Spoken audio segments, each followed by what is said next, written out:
Hey, I'm Eric Lubson with Berghaus Studio, but also an alumni of Carolina Timberworks and a timber framer from many years ago. When I told my wife, Gesh, about what we were doing making this video, she said, "Oh, that's great.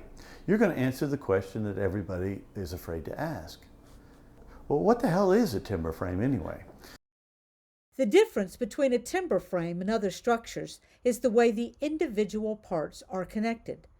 Timber frames utilize wood-to-wood joinery and rarely use steel parts, whereas post and beam structures are connected with metal fasteners and connectors. So what we've got here is a display, and it shows a lot of the typical joinery that you would find in a timber frame that would be a structure. It could be centuries old, or maybe even just a barn that was built 150 years ago. Let's go back in time, 100 years, 200 years, or more. And what we're finding is that there's a method of construction that's widely used that is employing solid timbers, interlocking joinery, and wooden pegs to create this structural framework of a building that will serve for hundreds of years, centuries. So let's take this thing apart and have a closer look.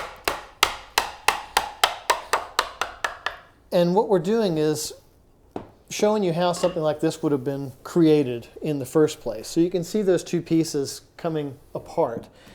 Turn to the camera here, and the first thing we'll talk about is just this rectangular pocket, or what's called a mortise, that's in the post.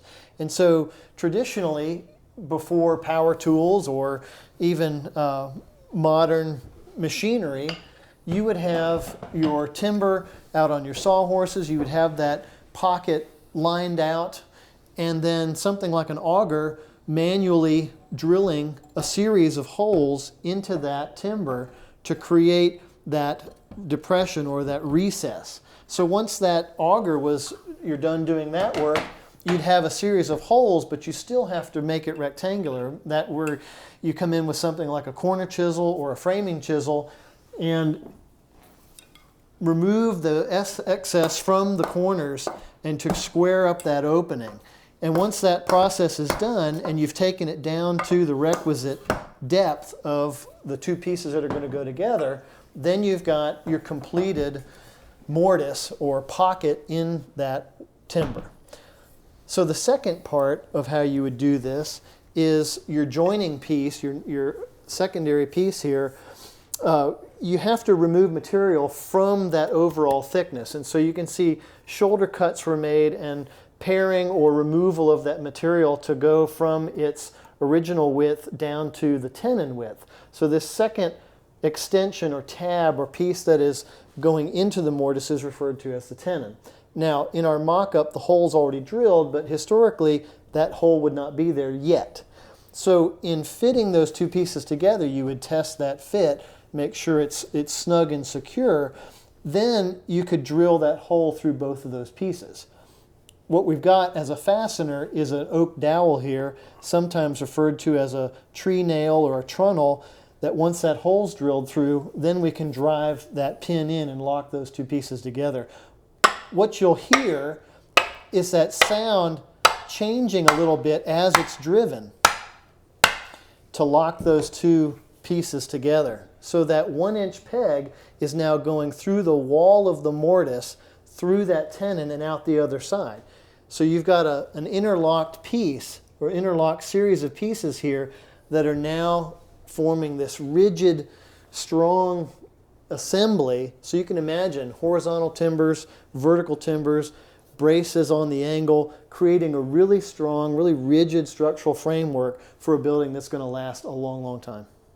And so the history of this is that you've got a construction method that uses plentiful raw materials, and where the craftsman using the tools to create the interlocking joints, but then the entire assembly is something that is all wood. And what you've got here is interplay of materials that really work well together, and they kind of work to each other's strengths. Here's a good question for you, Eric. You're an owner of a timber frame company. You've been in this industry for a lot of years. Why go to all of this time and expense of creating this interlocking joinery when there's other ways to build? Years ago when we made these, back in 2012, we went out to the scrap pile and got some Douglas fir. Same stick of wood. And you can see it says fabrication date September 17th. So we said, okay, let's make another one, but let's just not make it with mortise and tenon joinery. Let's just screw it together. Okay. So what we did then was, you can see the hole here. We plugged one of the holes. Okay. And we put 2 German structural screws. And when we built it, it was perfect. It was absolutely perfect. Yeah, because those screws, they're aggressively threaded. They've got a big head on them. So when they drive, they really pull those things together, don't they? Right. So why go to all the time and expense of this interlocking joinery? It's built for the ages. This is built from green wood, which in addition to being sustainable, green, when we say green, we mean it's wet. Okay? Right. So the tree was cut not that long ago. And so it's still full of water, all right? And as wood dries, it shrinks. And it's the opposite of human beings. As we get older, we get shorter. Timber doesn't really shrink on its length. So when I was saying the opposite of people, okay, people as they get older, look at me, okay, tend to get wider, all right, and shorter. Wood tends to get, not change in height, but it tends to get skinnier. Thinner. Okay, gotcha. So we're changing a dimension this way. So then what's happening once that timber starts to shrink? When it's held together with those fasteners. Okay. Watch here. Okay. I'm moving I can see it. I mean, so the only thing holding that now is those 2 screws. Right. That were really tight at one point, but aren't anymore. Not as rigid as the mortise and tenon joint. Okay, feel kind of steady that one, Eric. Yeah. All right. Let's put some weight on it. Okay. No, you can hear it straining. You can hear it straining. All right, but not moving. If you've ever built a piece of furniture, use screws to put it together, like a little table out on your deck. And you come back a year or 2 later, you're seeing the same thing, okay? The screws are loose. The wobbly table. You're building a structure for the ages that's going to continue to perform the way it was designed to perform, even though time and the elements have had their effect. You're still relying on the interlocking joinery versus something that was a threaded fastener that was tight at one point, but now has loosened or gapped. I don't know how long those metal fasteners exposed to the moisture in the air. Okay? I mean, wood is hygroscopic. It absorbs and releases moisture just like a sponge. Is it 100 years before those screws fail? One way to say why go to all this time and expense, you had mentioned that, what's the longevity of metal fasteners over time and repeatedly stressed or exposed to the elements, things like that. When you're timber framing, you've got something that has a proven track record. You've got a method that has stood the test of time. And so what would you say to something like that? Why would you go to all this expense and time? I think the Swiss actually have the best answer for that.